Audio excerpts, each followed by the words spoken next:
Les amis, très rapidement pour partager avec vous ces quelques séquences de la conférence de presse de Marc Brice. Pour précision, l'entraînement aura lieu plutôt à 18 h. Semblerait-il, l'Eswatini a demandé à s'entraîner à une heure autre que celle, autant pour moi, qui était prévue. Donc du coup, il y a eu décalage. C'est prévu pour 18 h. Je vous reviendrai sans doute avec d'autres updates, surtout qu'il y aura une séance des journalistes. Maintenant, je vous laisse écouter très rapidement la réaction de Marc Brice concernant son assistant et aussi les quelques questions et réponses qu'il a eu à nous balancer. Bonne écoute, bon visionnage. Je pense qu'on est longtemps dans le foot et il n'y a jamais des choses qui sont sûres. Il y a toujours des possibilités que ça change ou on trouve qu'il y a une autre solution. Mais ça va être clair que Joachim, on travaille 6 ans ensemble. C'est mon main droit. C'était scandaleux qu'il n'était pas toléré sur le banc. Et normalement, entre parenthèses, normalement, il va être à côté de moi demain. Merci. Merci coach, merci Franck, qui nous ont permis de nous déployer ici malgré les difficultés. Nous sommes à la veille du match Cameroun-Eswatini, comptant pour la 7e journée des éliminatoires zone Afrique de la Coupe du Monde États-Unis, Mexique, Canada 2026. Groupe D, les Lions indomptables affrontent demain à 20 h le bouclier du roi d'Eswatini. Et nous sommes là pour la conférence de presse d'avant-match comme de tradition. Avec moi, l'entraîneur sélectionneur de la sélection du Cameroun, justement, Marc Brice, et à l'extrême gauche de la table, un joueur que vous connaissez, qu'on ne présente plus, Franck Zambouanguissa. Nous avons un quart d'heure. Vous avez posé une question, soit au coach, soit au joueur, tout en prenant le soin de vous présenter, de présenter l'organe de presse pour lequel vous travaillez. Le micro est à qui veut le prendre.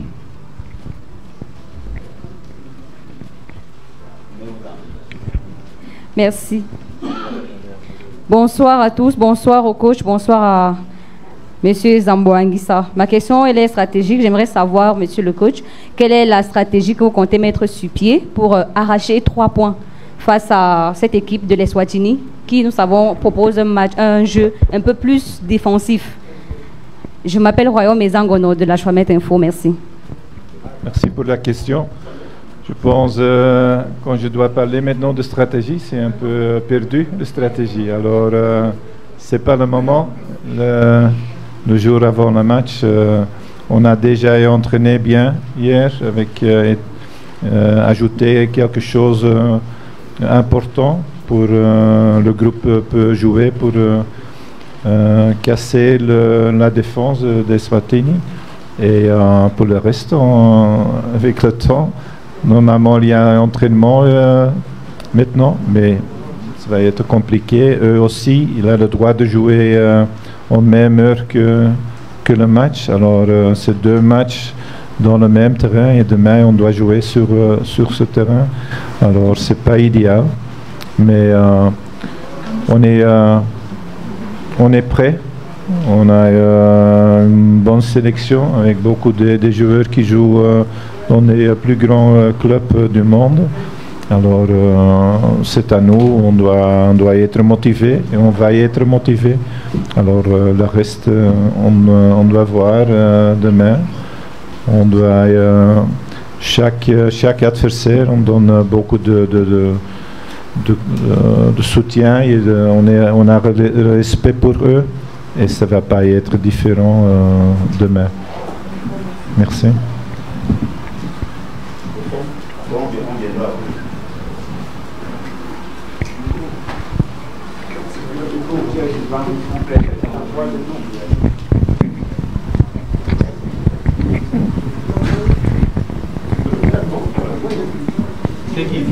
La personne qu'on a désignée au fond, c'était qui?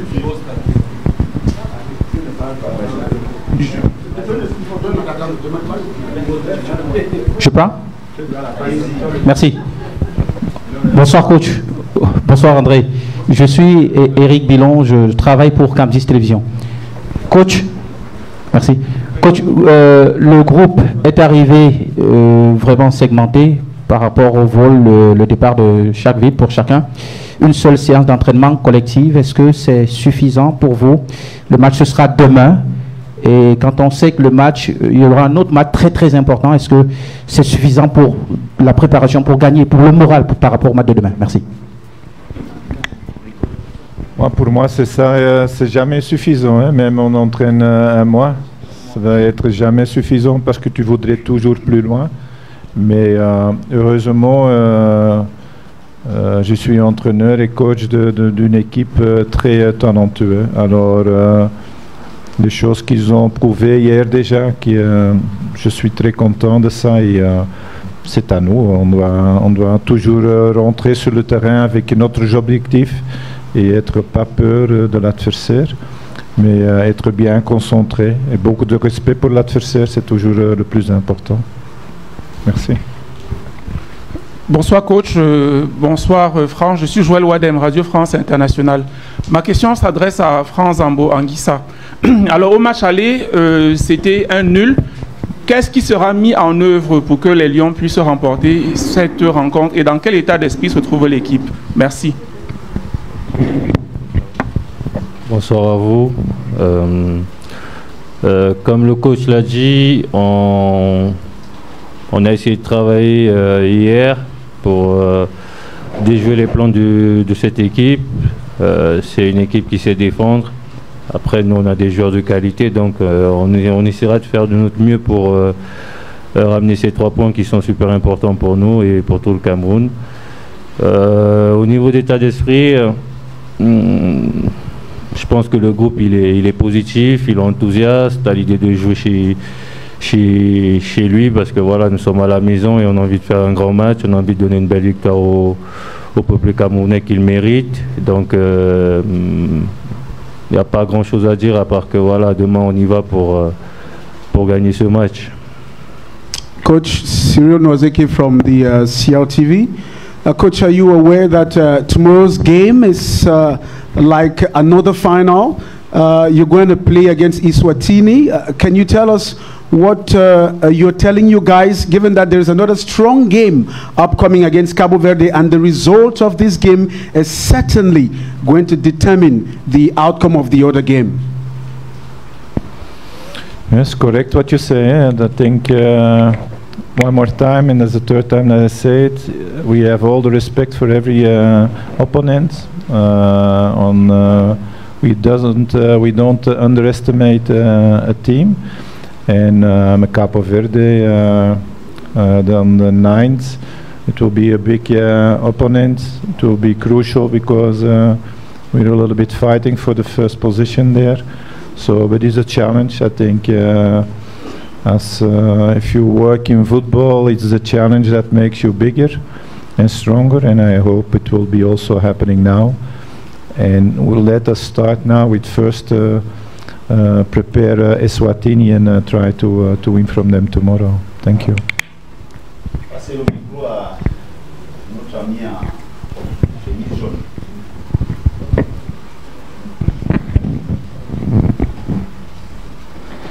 Bonsoir coach. Moi je suis Miguel Mbok de la Dual Team. Coach, par rapport au choix du stade, l'histoire nous enseigne que depuis 1976, date de la dernière défaite contre le Congo-Brazza dans la campagne éliminatoire de la Coupe du Monde, nous avons fait 31 matchs gagnés, 8 matchs nuls. Est-ce que cela a pesé sur le choix du stade? Nous savons que nous avons plusieurs stades au Cameroun.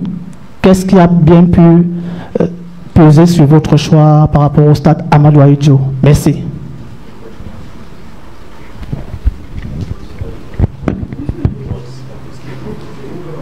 On a chaque match ici à Yaoundé, on a joué dans le même stade, on a gagné tous les matchs jusqu'à maintenant.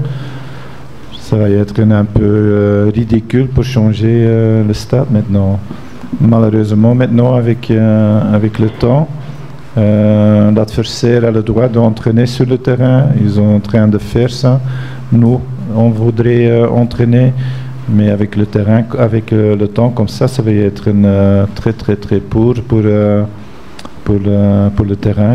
Alors, on doit analyser ça, que c'est la peine pour entraîner ou pour perturber le terrain. Et c'est quelque chose on doit voir, on doit prendre une décision au moment que nous sommes sur le terrain. Mais c'est pas idéal, c'est dommage, mais c'est pas idéal. Ouais, pourtant, et après on va passer au micro à la plus haute.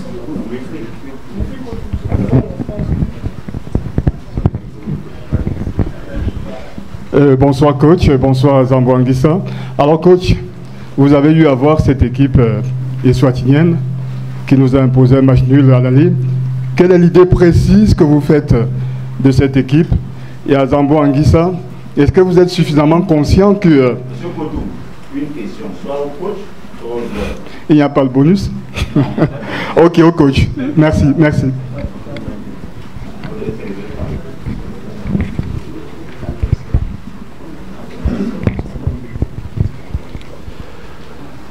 Bon, on parle des Swatini, c'est ça que j'ai compris.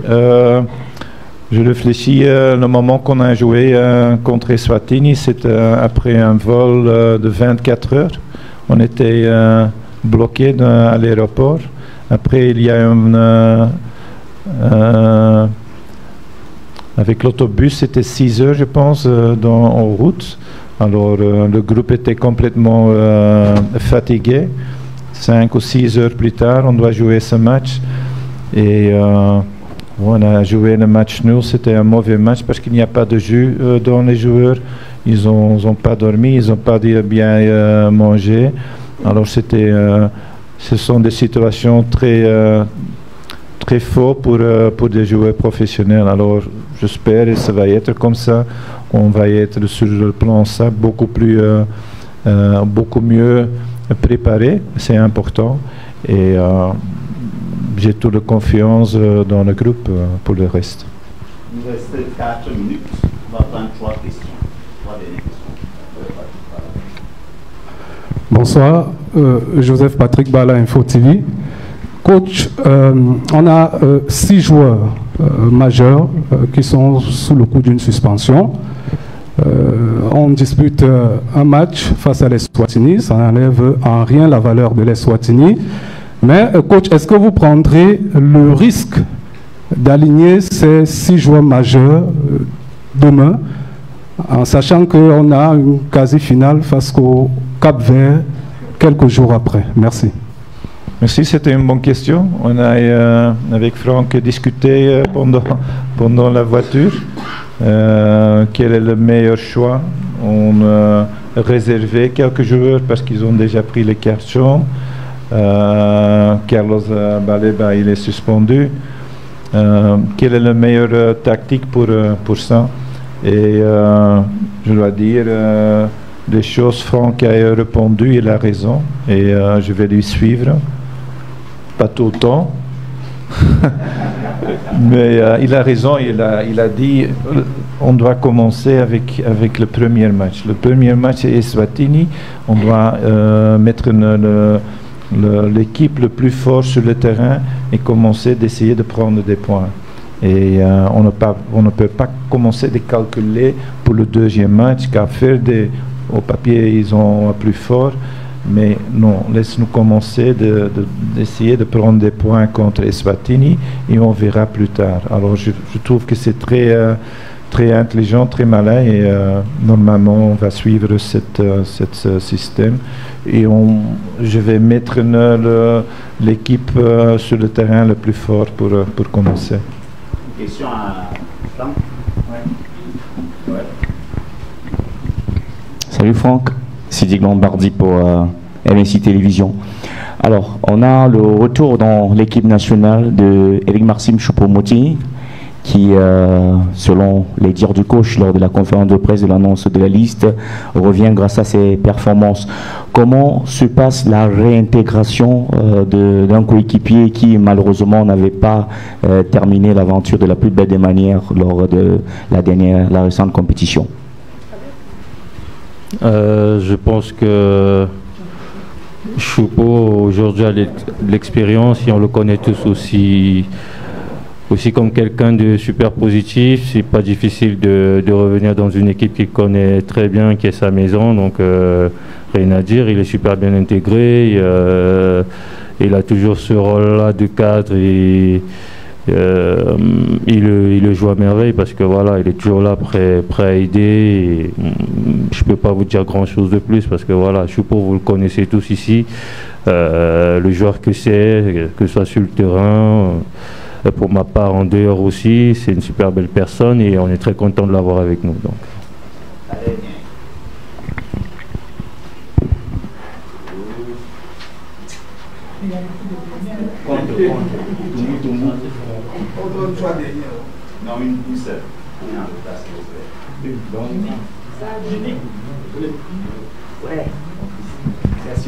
Bonsoir coach. Bonsoir, je dis Romario Cambe pour vous d'ici d'ailleurs. Non, je suis assis. Je dis Romario Cambe pour vous d'ici d'ailleurs. Ma question va à l'endroit de la gestion du match parce qu'on a beaucoup parlé lors de la réunion avec le ministre des Sports, Joachim, votre assistant, que vous désirez tant sur le banc de touche. Est-ce que vous avez la garantie aujourd'hui qu'il sera sur le banc de touche demain? S'il n'est pas, comment est-ce que vous prendrez la chose? Merci.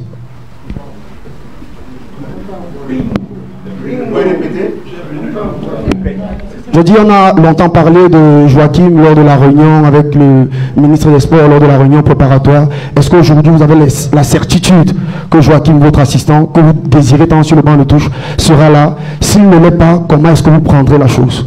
Merci.